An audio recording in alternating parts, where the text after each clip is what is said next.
কি অবস্থা ও বাইরে কাকুরা যারা আসেনি বালা আর যত বেলা অন্য বাঙালির খেলা টেলা আছে খেয়াল টেয়াল আছে নাকি ওটার দিকে জানেননি 8:30 না এখন বাইরে ভাই বাঙালি যে লেভেলের খেলা খেলে এখন এটা তো অস্থির খেলা আপনারা কাশেম কাকুর দোয়ান্তুন বুকে ব্যথার ওষুধ লই বই যায় না যে 8:30 দিকে কারণ এটা আছে কোনো উপায় নাই আর যে আল্লাহ জানে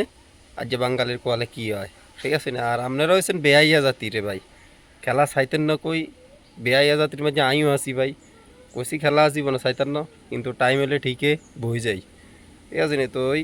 কাশেম কাকুর দোয়ান্তুন ওষুধ লই বই যান ভাই আর যে 8:30 কিন্তু খেলা লিটন আর শান্ত আছে আর যে দোনোগাই সেঞ্চুরি করবো রে ভাই ঠিক আছে নি খেলা মিস করিয়ার না অপেক্ষা কিন্তু 8:30 আজকে সুদূর বুদূর চলতো না ভাই বুঝছেন সুদূর বুদূর চলবে না তো এই সবাই খেলা দেখার জন্য প্রস্তুতি নিয়ে নেন ঠিক আছে ওকে